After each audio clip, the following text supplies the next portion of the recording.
Como seriam as escolas para os africanos? Que escolas é que seriam as mais adequadas? É isso que nós vamos hoje falar. E começou a fazer essas coisas. Ok. Foi construída essa mentalidade. Infelizmente foi construído. Na verdade, isso é uma afirmação infantil que o Ocidente produz para se sentir confortável, por serem um povo que são povos muito recentes no mundo. Entanto, cada povo tem a sua infantilidade, né? E, nesse caso, os ditos acadêmicos ocidentais que construíram a mentalidade dos acadêmicos ocidentais dentro da perspectiva histórica de outros povos foram infantilizados. Muito, mas muito infantilizados.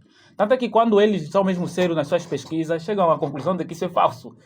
Há um francês, acabo de esquecer o nome, mas tinha um trecho do seu livro, aonde ele fala da infância da humanidade. E ele vem dizer que eliminando a história dos africanos e toda a sua raiz é apagar uma parte da história importante dos seres humanos, enquanto os seres que se instalaram, que vieram surgir na Terra. Então eles mesmos, né, contam uma história, depois vão se contradizer. Né? Bom, embora a ciência tenha essa abertura, né, mas isso é falso. Isso é totalmente falso. Primeiro, vamos começar na perspectiva de que é uma escola. Por exemplo, todo o conceito de educação você encontra também na própria linguagem para percebermos se de facto temos escola ou não. Por exemplo, nas nossas línguas, como é que se chama o lugar, por exemplo, de educação? Temos o conceito não é? Do EFIC, EQUENGE e vários outros nomes. As chamadas escolas iniciáticas. As escolas iniciáticas, ou seja, o lugar em que nós éramos iniciados para saber viver em comunidade, em sociedade e por aí fora. É lá onde aprendemos sobre sexualidade, sobre moralidade, sobre construção, sobre a própria geografia, sobre a gastronomia. Então nós tínhamos escolas. Então se tínhamos escolas e até hoje, até não precisa ser alguém que necessariamente tem que fazer um estudo científico aprofundado para perceber que tínhamos escola. Então, se tínhamos, como é que elas estão a nos dizer que nós não tínhamos sistema de educação? Logo é falso. Então, é aquela coisa, no princípio, é a infantilidade dos acadêmicos ocidentais. E, aliás, para além disso, para além dessas escolas, hoje nós as conhecemos dessa forma e elas são milenares, no fundo. Mesmo... Isso sem falar do Egito, Olha, nem da Etiópia. Ainda não fomos para aí. Mas até podemos já atravessar para aí. Exato. Porque, inclusive, hoje também, ser cético ou duvidar da narrativa que eu vou trazer agora, até seria um pouco de distração de muitos. Porque isso. Os próprios ocidentais, como você disse, aqueles que realmente quiserem estudar de verdade, sim, os ocidentais, todos os dias, em documentários e em outras formas, já dizem que tudo que o Ocidente tem saiu da África. Inclusive, estava aqui para falar daqueles que foram chamados filósofos gregos, foram estudar para o Egito. Ok. Não é? Ok. Se foram estudar para o Egito é porque lá havia coisas por ensinar, por aprender. Muito. Ok. Inclusive, hoje, quem estuda com profundidade sabe que aquilo que hoje é chamado de filosofia, na verdade, era uma coisa africana. Exatamente. Sócrates, Platão e todos aprenderam lá. Com mestres. Esses mestres eram o que nós hoje dizemos professores. Exatamente. Para já, o próprio termo filosofia já lhes condena. Sim. Filosofia, ou seja, o amor ao conhecimento. Sofia é uma entidade egípcia.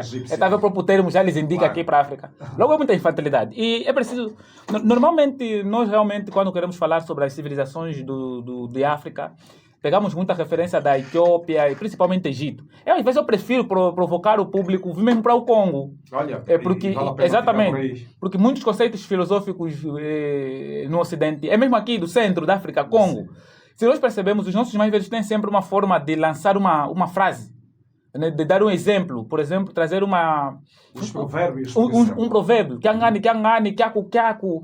Na boca do mais velho podem apodrecer os dentes, mas as palavras não apodrecem. Isso tudo são conceitos filosóficos. A diferença é que uma é institucionalizada, que se torna propriedade, por exemplo, de um acadêmico. Porque o Ocidente tem esse problema, pai disso, pai daquilo. Ou seja, para nós o conhecimento é do povo. Estás a ver? Não do indivíduo só. Porque... Aliás, vão dizer que os gregos é que criaram essa ideia de ser o autor de alguma coisa. O autor de alguma coisa. Durante muito tempo, antes dos gregos trazerem essa coisa de tudo tem que ter um autor. Tem que ter um autor. Tudo que se escrevia não tinha um autor. Quer dizer, era um conhecimento coletivo. Tanto é que hoje, cada vez mais, até livros que hoje são atribuídos a algumas pessoas, na verdade, viu-se já que os autores não são aquelas pessoas. Há, inclusive, estudos muito profundos agora que dizem que, inclusive, alguns autores, ou então pseudo-autores de livros da Bíblia nem existiram como tal, mas como a primeira tradução do hebraico, da Bíblia hebraica, foi para o grego, Exatamente. eles tiveram de criar autores Tiveram que criar do autores, Novo Testamento. e esses que chamam o segundo João, o segundo Pedro. Justamente. Bom, ninguém justamente. sabe ao certo, mas Sim. até onde nós sabemos, a academia diz que não foram eles que escreveram Não foram eles que esses escreveram. livros, mas nós estamos a ler segundo Pedro, segundo João, Porque foram os gregos os primeiros que europeus que atribuíram atribuíram os títulos. os títulos. Exatamente. É só nós ver esse comportamento até os dias de hoje. Por exemplo, a nossa escultura Manapó, você não vê uma assinatura do artista. Não. Porque para nós aquilo é propriedade da comunidade. Mesmo Né? o Samayonga. Samayonga, o pensador. o pensador, não é? exatamente. No entanto, elas não têm um tema específico. E então é daí que, se nós estamos a fazer uma análise histórica, cultural, temos que ter cuidado a esses pormenores. Porque a antropologia ocidental ela é muito pejorativa. É muito pejorativa, traz algumas narrativas que é parte da experiência dele, mas contam como se fosse uma experiência geral do mundo. Então temos que ter um pouco de cuidado quanto a isso. Neste caso, ou melhor, dando a continuidade à questão da educação, o que nós chamamos de escola é um templo até hoje é um templo iniciático. Nós só demos agora um nome mais confortável hoje, só chamamos de escola ou faculdade. Na verdade, antigamente, o que nós estamos a chamar de escola ou faculdade eram mesmo consideradas escolas iniciáticas. Por quê? Porque lá são iniciados as crianças, né, a terem uma visão de como é que o mundo é e ter uma perspectiva de como será o seu futuro.